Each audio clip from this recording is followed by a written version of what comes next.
Hi guys, Rhea from Aloha Plant Life here, and welcome back to my bedroom. And the reason we're in my bedroom today is because we are going to be covering the last video in our lighting series we've been doing on understanding the lighting in your home and what type of plants can live in what facing windows. And we are going to be covering both east and west facing windows today. So I figured where better to film this than in front of one of the only two east facing windows I have in my home. And I am super excited because once again I have two new plants making their official debuts today in this video, so I'm looking forward to showing those to you here in a little bit. And also throughout this video, I will be sharing some more tips, tricks, and things you might not have thought about before regarding your specific west and east facing window situations in your home. But first, are east and west facing windows the same? I mean, they both get part sun and part shade throughout the day, right? While that is 100% true, the type of sun that they get when they're getting part sun is polar opposites. It is completely different type of light. And so I really wanted to put these two windows together in one video for you so I could really highlight the differences between the two. So let's go ahead and get started with our east facing windows, such as the one behind me here. And part of the reason I want to start with east facing windows is because east facing windows, honestly, is prime real estate for most of the plants in your home. And that's the truth. Unless they are full sun plants, most of the plants in your home will be very, very happy to live in an east facing window. And because that means there's a lot of potential plants to cover that can live in an east facing window, today I'm really just going to stick to the ones that I have in east facing windows that I find have done the best in east facing windows. But as you can see here in my planter here, I have a bunch of Calathea.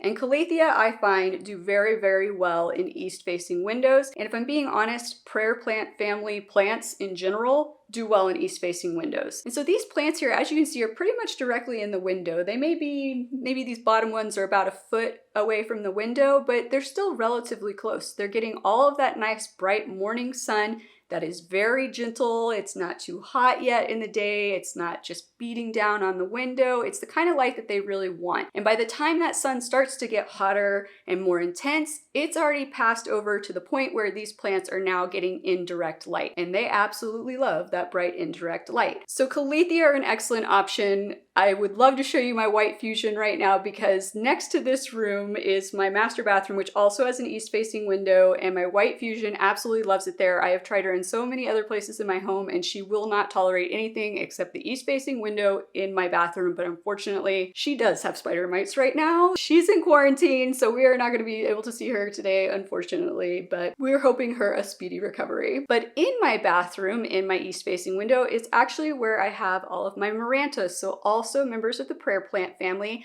And once again, I've tried them in other areas, but they really just want to live in that bathroom window. This window is actually frosted. I've talked about ways that you can diffuse light. One of the things that I haven't really gotten into are frosted glass. And so this is helping to diffuse that direct light that's coming in that window. So now this is creating even more of that kind of jungle environment that they're used to, where they're just getting that dappled sunlight coming in because they're underneath a bunch of other tall trees and plants. And additionally, that bathroom is one of the most humid rooms in my house, which also makes them happy. But if you don't have a frosted window, don't go thinking now I gotta look into replacing my window with a frosted glass window, although you could do that. But there are fake frost decal type things that you can do where it's basically like a peel off piece of vinyl and you stick it onto the window and it gives you that frosted look. And it has the same effect of helping to diffuse that light. Now, in addition to my prayer plants in the bathroom, I do have my Philodendron cordatum, and I have never actually officially shown you my Philodendron cordatum other than just some brief snippets, no pun intended, when I was cutting her in order to do the Philodendron propagation video that I recently did for you guys. So this is my Philodendron cordatum. This was actually the very first Philodendron that I ever owned, and as you can see, hanging in the frosted window here in the bathroom, has been living there ever since I got her, and she absolutely is loving life in that window, and once again, probably loving the higher humidity in that room. Now, I do know from my other philodendrons that there's a lot of other places that she would be happy in this house as well,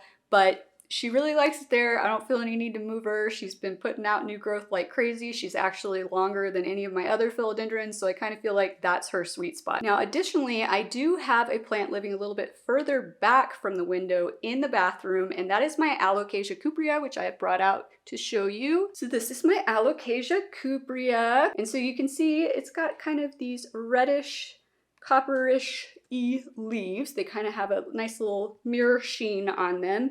And I absolutely love this plant. This was one of the plants that I got in my birthday haul back in January, and it has put out a couple of new leaves now, and it looks like we're starting to get our first flower coming in the middle here. But this plant has done well further back from that window for several reasons. One, it is a darker toned plant, and so I've always mentioned before that darker toned plants can tolerate slightly lower light situations. But the other reason that this plant is doing well is because my bathroom is set up in a way that enhances the amount of light in that room that's coming through that window. So what does that mean? So up to this point, I've been talking to you guys about ways to diffuse light if you have too much light, and not even too much light. When I say too much light, what I mean is if you have too much direct light coming in and it's potentially harming your plants. But sometimes there's going to be situations where you might want to increase the light in some form or fashion. For example, if you have a bathroom with a very small window and you're not getting a lot of light in there. So there are ways to help increase light beyond just using grow lights as supplemental lights. So for starters, my bathroom in here, as you can see, there is a mirror directly across from the window. So that mirror actually reflects the light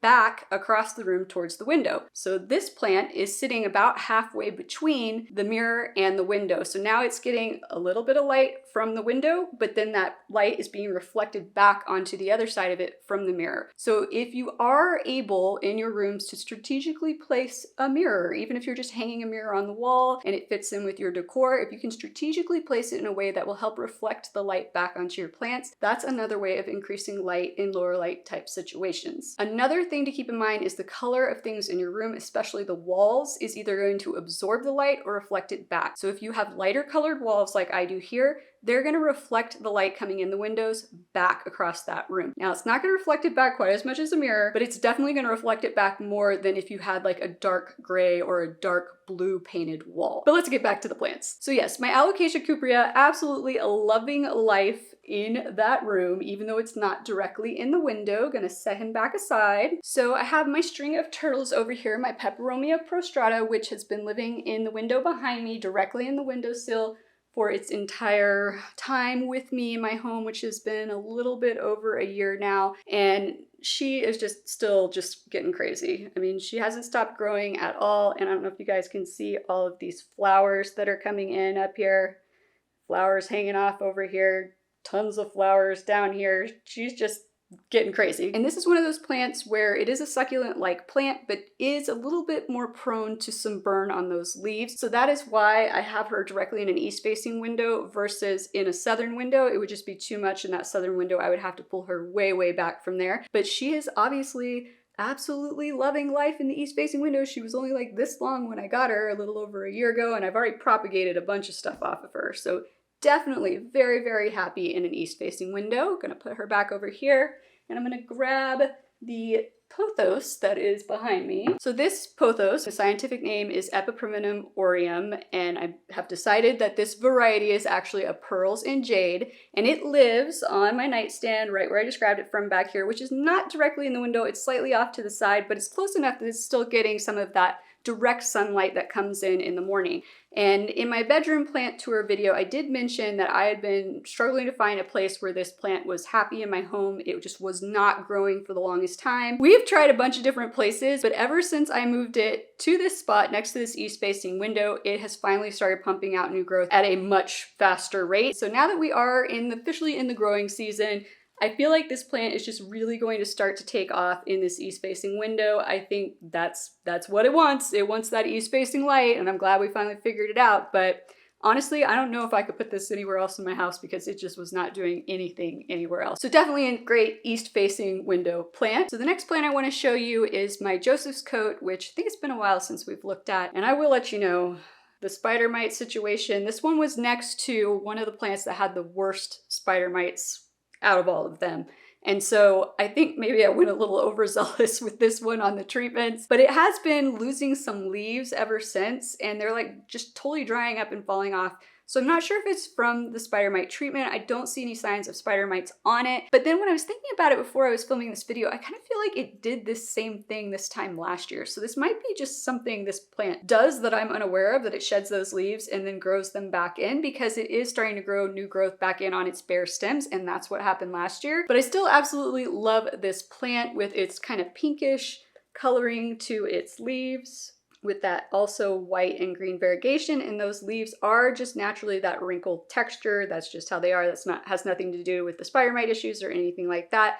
But you can see where those stems are a little bit barren from where the leaves have been falling off, but they are all getting new buds and starting to fill back in. But I love this plant. It stays relatively small and compact, so it actually makes it great for a windowsill, and that's where it normally lives, is back here. I do have my Hawaiian snowbush in here right now that I recently got because I wanted to see how it dealt with east-facing light. I'm kind of come to the conclusion that I don't think it's going to be quite enough light for it, so I'm probably going to have to move it a little bit further back from either a west window or a south window, but we'll see. Now, the next plant that I want to show you is one of the new plants that I've got that's going to be making its debut, and I'm so excited about this plant, you guys. I have wanted one ever since I first became aware of it, and I had never seen one in person until recently, and so of course I bought it. And this plant was previously known as an Alocasia Hilo Beauty.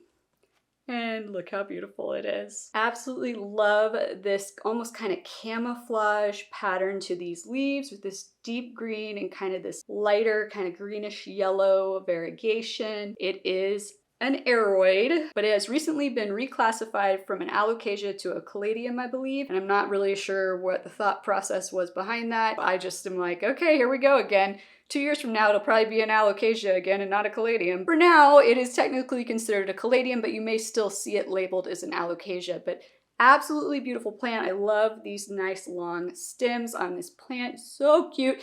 And it is acclimating in kind of a weird spot in my house right now because I have a lot of plants acclimating at the same time at the moment. And usually I acclimate them in my kitchen, but I was running out of room. But my thought on this one is that I'm going to have it living in an east-facing window, probably on the floor in the corner over here next to me. I think that's where it's going to be the happiest. And so that is what I'm going to try to start. And then once again, if I see any kind of negative effects or anything, I will move it somewhere else. So here's the point in the video where I give you the quick reminder to always make sure you're acclimating your plants, and if you see anything weird going on, pull them further back from the window for a bit, or maybe just pull them back from the window permanently and see how it goes. But yes, absolutely love this plant. And so those are the only east-facing plants that I'm going to show you right now because, like I said, pretty much anything will like an east-facing window unless it's a full sun plant, in which case it may not be enough light for it. So let's really focus on the west windows, which are a little bit trickier. So my west-facing window that is over my sink is the only west-facing window in my home that has plants. And there is a lot of bright light that comes in that window in the late afternoon. And here's the problem with west-facing windows. As I mentioned with east-facing windows, that light that's coming in the morning is not at all harsh.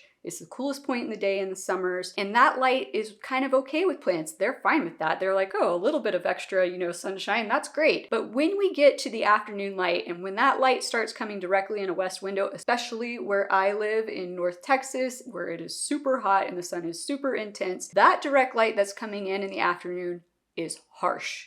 It is intense, and that window gets pretty hot. And it is one of the windows that I have recently replaced with new windows in my home, so that is helping a little bit with the harshness of that light and the temperature. But I'm telling you guys, that window probably gets hotter than any other window in my house in the summer when that light is directly coming in that window. So not a lot of plants are going to tolerate that level of light. But I do have some plants that have been living in that window for pretty much the entire time I've had them, and they're doing just fine. First plant I want to show you is my Cyclamen. I have shown this plant to you before, but wanted to bring it out again today because it is the newest plant that has been living in my west-facing window in my kitchen, and I absolutely love this plant with its cute green leaves and these little wispy flowers that it gets. And cyclamens actually are I guess you would call it like a reverse of what you're normally expecting with plants. This is a plant that is more active during the winter in terms of its growth and less active during the summer, and sometimes it will go completely dormant or completely die back in the summer. However, we are almost at the end of May. It's living in a western facing window and it seems to be doing okay. It's still flowering and everything, so I'm just gonna let it keep doing its thing, and maybe it doesn't know it's not winter anymore because it's in my house. We'll see what happens. But it has done fine in that window, and a lot of people would say that that would be too much light for this plant. and it is almost directly in the window. It's like maybe no more than 6 inches back from the window. But once again, I do have the new window there. It's not the builder grade window, so that's blocking a little bit more of the intense rays that are coming through that window and blocking more of the heat. But as I've stated in the previous 2 lighting videos, what's outside the window makes a big difference. I have a neighbor who lives in a 2-story house right outside of that western facing window. So that sun is only coming directly into that window from a very high up point for part of the day, and then as it's starting to set, it goes behind my neighbor's house pretty quickly. So that is shortening the window for the amount of direct light that is coming in through that western facing window for my plants. So if you have a neighbor in a 2-story house, you're in a similar situation. If you have, once again, an awning, that's gonna have an effect. If you have trees out there, that's gonna have an effect. But if you have nothing blocking that window, I would be very careful with this plant and just see what happens, because maybe it will still work, but you just gotta test it out a little bit. Like I said before, just always acclimating your plants. But this is one that has done well in my western facing window. And I do want to take a second to point out that a lot of the plants that I mentioned in the southern facing windows video will work well in west facing windows as well. However, just remember the light is much more intense even than what's coming in the southern facing windows. So you're still going to want to pay very, very close attention and make sure that they're not getting burned. Now, I feel like I do this a lot in my videos. But now, succulents. My echeverias and my graptoverias were originally living in my kitchen window before I ever even had the window replaced, and they were getting very, very leggy. And leggy succulents is usually a sign that they are not getting enough light. So I moved them to my southern facing windows in my bedroom, and they have not been getting leggy since I did that. So even though that light is so intense in the afternoon, they needed more hours of direct light than what they were getting in that window, and that's why they were starting to get leggy. So keep in mind, if you try succulents out in a west window, some of them will do okay, but if they start to get elongated and looking leggy, that means you probably need to try relocating them to a southern facing window. But another plant that I have featured in the southern window video were air plants. So once again, there are lots of varieties of air plants, and I did show you mine that are in my terrarium that are hard to see because of my hard water spots that I still need to clean out of them. I have 2 terrariums like that, and one of them is living in my west facing window in my kitchen, as you can see here, and it has done fine. It's been living in this window since I moved into this house and have had no problems with it there. And another plant that I have had living in that window you just saw was next to those air plants is one of my money plants, scientifically known as a Lunaria annua. And I do have several of these. I grew them from seeds. They were my very first houseplants I ever had. So I brought the one from the kitchen out here today to show you, because unfortunately the other ones got the worst of the spider mites. Like, I don't want to talk about it. They're in quarantine upstairs. So this one, I think, somehow managed not to get them. And I don't even know how that happened, because they were all living, but one, were all living in the windowsill. So go figure. But we seem to be doing okay.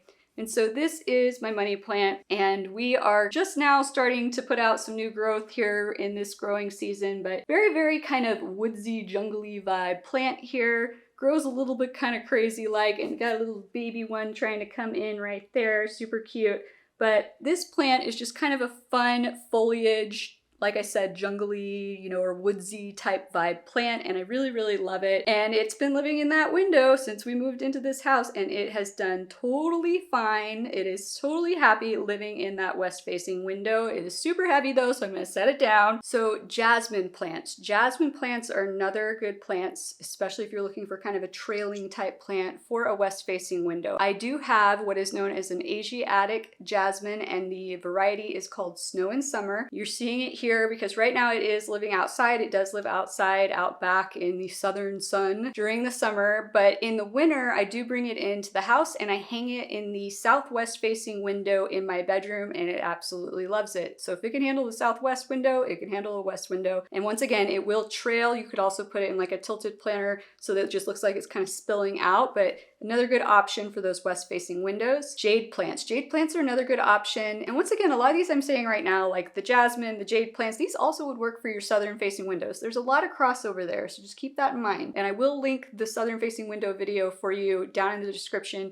and at the end of this video, so you can go check out those plants, since I keep saying most of them will also work for west-facing windows. But jade plants are a very succulent-like plant. They've got these thick, waxy-like leaves, stays relatively small. Once again, a great option for that harsher light that you're getting in the afternoon in west-facing windows. Tradescantia zebrina. So I do have a Tradescantia. You've seen it before. It's my alba vittata, but that one is a lighter colored Tradescantia. And so I feel like it's a little bit more sensitive to super harsh sunlight, but this Tradescantia zebrina is a little bit darker with this purplish coloring mixed in with some of that green. It's an excellent, once again, trailing type plant if you're looking for something like that, and it will tolerate that direct, bright west window afternoon sun. So that's another good option. There are some other varieties of Tradescantia that will tolerate that as well. Just try to look for the darker varieties versus the lighter colored varieties. Now I do want to take a second to show you guys a little interesting experiment that I did when I moved into this house, because I don't think you necessarily understand how much certain things block the amount of light that is coming in your windows. Where I live, it is not uncommon to see people install what are called solar screens on their southern and western facing windows on their homes to block some of the high light and the associated increase in temperature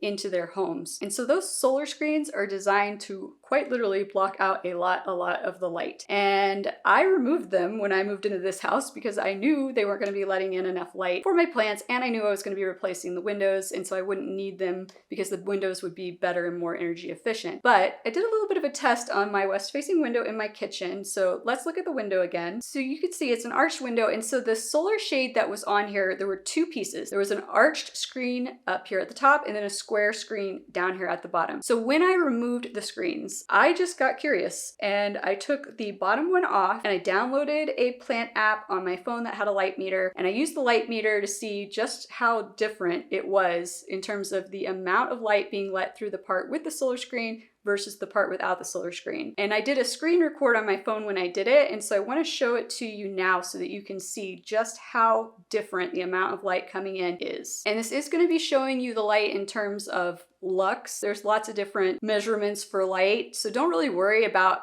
how much it is. Just look at how much difference there is in the number from where the solar screen is and where the solar screen isn't. So right now I'm pointing this at the part of the window where there is a solar screen still, and you can see it's only 342 lux, which on this scale from dark to full sun is registering as dark. So let's see what happens as I move it to an area where the solar screen isn't. And wow, that is a pretty drastic difference, almost 2000 lux difference, and now we are in what is considered part sun. So that's a pretty drastic difference, and granted, those solar screens are designed to block light. That's their specific intention. But I got a little curious, and I'm not going to put you through the full experiment for this one, but I got a little curious about regular screens, regular window screens like what's on this window here. And they honestly make quite a bit of a difference too. Nowhere near as much as the solar screens, but they are blocking a little bit of the light. So if you do ever find yourself needing a little bit more light in a room and it's a window that has any kind of screen on it, taking that screen off will help let a little bit more light in if you can do so. Now I do have one other plant that is sort of living in my western facing window in my kitchen, except that it is a little bit further back, about a foot, and then a little bit off to the side. So it's not getting as harsh of light, and the side that I put it off to is the side that the sun comes in on. So that's another thing to keep in mind, you guys. The sun coming in a western facing window in the afternoon is going to be coming from one side. So one side of that west window is going to be getting more of the light than the other. So if your plant's a little bit sensitive seeming when it's on that side of the window that's getting the most direct light, just try moving it over to the other side where it's not going to get it as harsh. Simple solution you might not have thought of before. But this plant is on the side where it's not getting as direct of light, and this is my Alocasia bambino, and absolutely love this plant. Once again, like my other Alocasias, looks like it's starting to get its flowers, but this plant has been doing just fine there, and it's not getting any kind of like leaf burn or anything, but I do have it, like I said, about a foot back and slightly off to the side on the side that's getting less of the direct light. Another plant I haven't brought up yet that you could definitely try out in a west-facing window is aloe vera. So aloe vera is a very succulent type plant, and so just like those succulents that do well in those brightly lit spaces, it will do well as well. But once again, just keep an eye on them when you're acclimating them to those western-facing windows. There are a lot of different varieties of aloe veras, and some of them may be a little bit more sensitive to that harsh light than others. Bromeliads. So I actually have two baby bromeliads. They're pups that came off of my mama bromeliad, who, if you guys don't know, bromeliads kind of don't really have that long of a life cycle, maybe 2 to 3 years, but then they pup. They create pups, and then the pups basically just take over from where the mom was. So my mama one is at the end of her life cycle, but I have planted up some of her pups, such as this one. You can see these beautiful green lance-shaped leaves with that kind of whitish coloring on the outside, and as this gets older it will develop a pinkish color in the middle, just like the mama plant, which I'll throw up on screen here for you so you can see what she looked like back in her heyday, as it were. But bromeliads are another good one that will tolerate that bright light, especially that harsh light that comes in the afternoon in those west-facing windows. And there are all kinds of bromeliads. There's ones that get these beautiful flowers that shoot up out of the center. There's ones like the one I just showed you that stay down more in a compact kind of low to the ground flower type shape, but all of those will tolerate that bright light. And the last thing I want to mention to you guys that I think a lot of people just don't really think about is the fact that the sun travels in a different path in the sky throughout the course of the year, and that is drastically going to affect the light levels in every window in your home. So once again, I am in the northern hemisphere, and right now the sun is traveling towards its northernmost path in the sky, and once it hits that most northern path, which I think is technically the start of summer solstice, I believe, everything after that point,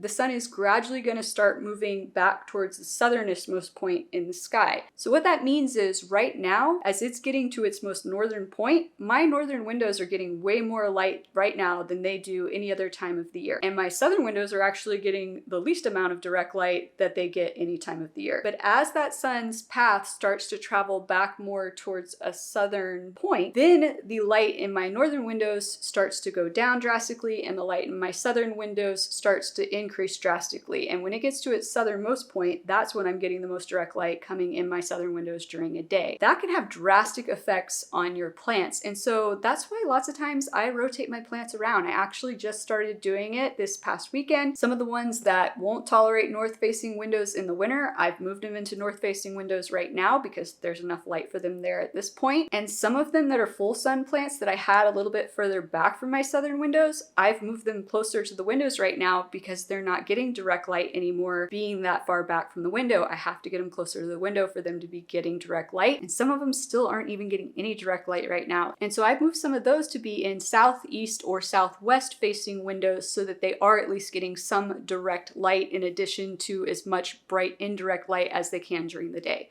And that may be what you find you have to do to keep your plants happy year-round, and that's fine. It's kind of like changing up the decor in your house too a couple times a year. I hope you have found these videos informative. I hope they have really been helpful to you. And once again, please just remember that it is situation specific to your specific situation with your specific windows. So if you have any additional questions regarding lighting in your home or plants that will work in different spaces, feel free to comment down below and ask me any kind of questions you have. You can also reach out to me at Aloha Plant Life on Instagram and Facebook. And if you've not yet hit that like and or subscribe button down below, please do so. And I look forward to seeing you guys again next time. Aloha!